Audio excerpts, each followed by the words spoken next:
Welcome back. I know it's hardly a news flash that Donald Trump and a microphone usually add up to crazy, but even by his standards, his recent comments on the campaign trail have been especially bizarre. Here's Rick Smith with more on that.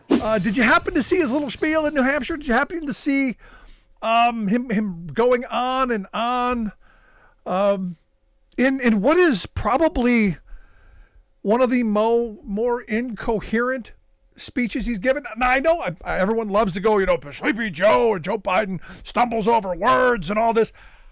I really think, gotta be honest, I think Donald Trump has completely lost his mind. But you judge. I guess he's got a question. He's got a question for every American. Here, listen to this. Listen to this spiel. This is on our business. Why are you doing that? He said, Macron, nice guy. Look, he's for France. I'm for us. I'm for us. Here it comes. You know how you spell us, right? You spell us, U.S. I just picked that up. Has anyone ever thought of that? I just picked that up. A couple of days I'm reading and it said us. And I said, if you think about it, us equals U.S. Isn't that? Now, if we say something genius, they'll never say it. We get 25, 30, 40, 50, 80,000, 100,000 people to speeches. They've never said Trump's a great speaker. Never said. I've never heard it. I said to my people, do you think they'll ever acknowledge I must be doing okay? Except I'm a very handsome person, so I guess a lot of you want to sit. They want to sit and look at me because I'm so, like a beauty pageant. I mean, oh, man. It's because I'm such a beautiful person. No, but here's the thing. Here's the thing. No one's ever thought of U.S. and us. No one's ever thought of that except everybody in the room, everybody who's going to see this, everyone, literally everyone thought of that. And look, the spiel was crazy on a whole bunch of levels. And again, it's just another one of these moments where Trump gets a pass, a total pass on his craziness, because he's always been this kind of, off on the fringe, off on the deep end. And no one, what it is there isn't a big enough media on the left to really be able to hold him to anything. And they know this. They know they can basically say whatever they want, and no one's going to hold them accountable, not even the people in the audience, because they're going to go on whatever trip that Trump wants to go on. And over the years, we've watched Trump say some really, really stupid things. For instance, I have lots of conversation with my union friends. They really believe Donald Trump's a pro-union guy, even though he has said that he's for right to work, because right to work is right. He's screwed over, numerous contractors over the years, union contractors over the years. He's just... no friend of the working person, quite frankly, and it's pretty simple.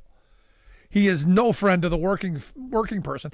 But back, you may remember this spiel. I guess it's been almost a month ago. He went on this song and dance about the UAW, and now I've been meaning to get to this, and I gotta play it. So. Here's Trump's Trump's position on the Macron on the other side of this. And look, as I've said, what's really quite remarkable to me is my union brothers and sisters will listen to this and not have a problem with what he's got to say here. So listen to the Donald here. And I'm telling you, you shouldn't pay those dues. You should not pay your dues. Because they're selling you to hell. You're going to be going to hell. You're not going to have any jobs. All those cars are going to be made in China. Every one of them. You can forget it, Michigan. You can forget it, South Carolina. You can forget it, everybody. All of those cars are going to be made in China. In China. Now, basically what he's telling the UAW members is you take what you get, don't throw a fit. You take what the benevolent corporation gives you and be grateful. And again, this is not surprising from someone of that ilk, not surprising from someone who hobnobs around with CEOs, not surprising at all. And as I've been saying, this is the Republican Party being the Republican Party. Trump is the head of the Republican Party. Look at the numbers. And the thing that's amazing to me is, look, I don't think there's any way that they stop him from being the nominee. The numbers coming out of New Hampshire are just crazy. I was just reading a thing that says, as soon as Trump pays the $1,000 fee to get into the primary, it's over for everybody else, because his campaign machine basically dwarfs everybody else combined. And the numbers are what they are. I mean, right now, he's leading, according to the latest USA Today Suffolk University poll. He's up 58%. He's got 58%. DeSantis is the closest with 12. Nikki Haley the closest after that with 11. Nobody else gets over 3. So you're sorry, even with 91 indictments, even with all of the people who are flipping, even with all of this, if you saw 60 Minutes, you got this billionaire guy basically got tapes, being taped saying all the things that Trump told him, and then Trump comes out and just denies it. And it was funny, according to this Pratt guy, Trump shared a lot with him. Information about U.S. bombings in Iraq before they were made public. Pratt said he's outrageous. He just says whatever the blank he wants, and he loves to shock people. You go, yeah, that's who he is. That's how he's always been. So are we surprised by that? The answer clearly no, absolutely no. So, we're in for an interesting ride. If he becomes president again, if that and I'm hoping it doesn't, if that happens. You can all the retribution that he's planning to rain down on everyone in this country is going to be interesting on a certain level. Pulling out of NATO will certainly cause chaos around the world. He is truly a chaos merchant. And look, as being part of the chaos party, again, not surprising. Look at the House. Look at the House Speaker race. I mean, this is just. Be nice to have a speaker finally. Be nice to finally get something done. Because guess what? What's it been now? 3 days, 4 days since the president put a request into the House to say, hey, we need money for Israel and Ukraine and Taiwan. You might want to do your job. The answer, no. And again, I'm still not 100% sure that you're going to get anything out of them on Tuesday either. And this is the weird spot that we're in, because these are the people who told us. To be fair, they warned us. They did. They warned us. We don't believe in government. Government's bad. Government's the problem. Watch us break it.